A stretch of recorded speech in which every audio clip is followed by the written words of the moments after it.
Bismillahirrahmanirrahim. Assalamualaikum warahmatullahi wabarakatuh. Alhamdulillahilladzi hadana li hadza wa ma kunna linahtadiya laula an hadanallah. Asyhadu an la ilaha illallah wa asyhadu anna Muhammadan abduhu wa rasuluhu la nabiyya wa la rasula ba'dah. Rabbi shrah li sadri wa yassir li amri wahlul 'uqdatam min lisani yafqahu qawli. Allahumma ya muallima Musa 'allimna wa ya mufahhima Sulaiman fahimna. Allahumma alimna ma yanfa'una wa anfa'na bima 'allamtana wa zidna ilman wa fahman ya karim. Baik, anak-anak solih dan solihah ya, kita pada kesempatan kali ini kita akan bersama-sama belajar ya bagaimana kita bertayamum.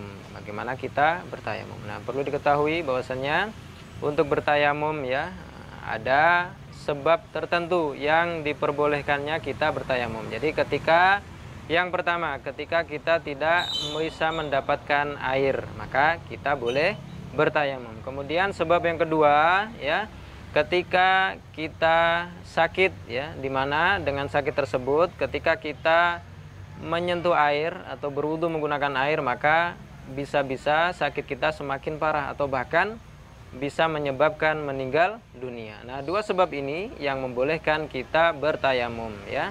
Yang membolehkan kita bertayamum. Nah, pada kesempatan kali ini kita akan coba nanti bagaimana cara tayamum yang diajarkan oleh Nabi kita Nabi Muhammad Shallallahu Alaihi Wasallam. Silakan disimak ya, apa saja yang harus dibasuh, kemudian bagaimana caranya. Nanti silakan disimak dengan baik. Baik ya. Nah, sekarang anak-anak soleh dan solehah, kita akan masuk ke pembahasan bagaimana kita bertayamum ya yang diajarkan oleh Nabi Muhammad SAW.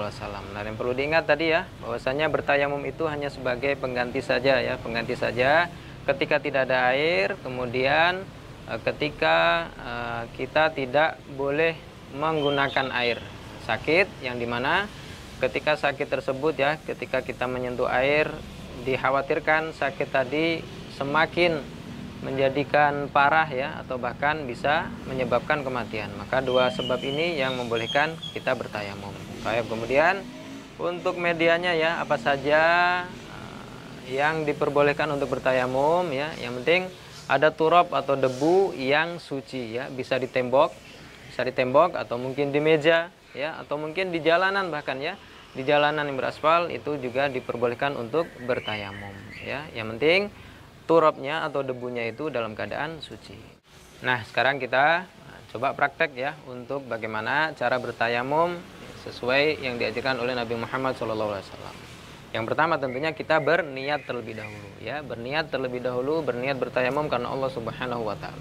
Kemudian setelah itu kita membaca basmalah ya, kita membaca basmalah. Kemudian setelah itu kita tepukkan kedua telapak tangan kita ya ke dinding ya atau tempat yang lain untuk bertayamum. Kita ambil debu dari situ. Nah, kemudian setelah itu kita basuhkan ke wajah kita ya, kita basuhkan ke wajah kita ya. Kemudian setelah itu tidak perlu mengambil debu lagi, sisa debu tadi kita basuhkan ke tangan kita ya. Caranya punggung ya, untuk punggung kita basuh terlebih dahulu sebelah kanan, kemudian setelah kita basuh yang sebelah kanan berganti dengan punggung yang tangan kiri ya. Nah, seperti itu cara bertayamum yang diajarkan oleh Nabi Muhammad SAW. Nah, itu tadi anak-anak soleh dan solihah ya, tata cara tayamum yang diajarkan oleh Nabi kita Nabi Muhammad SAW ya. Yang perlu digarisbawahi anak-anak soleh dan solihah bahwasannya kita bertayamum itu ya ada sebab yang membolehkan kita untuk bertayamum ya. Kita tidak boleh bertayamum tanpa ada sebab yang membolehkan untuk melakukan tayamum. Akhirnya sallallahu ala nabiyina Muhammad wa ala alihi washabihi ajma'in. Wassalamualaikum warahmatullahi wabarakatuh.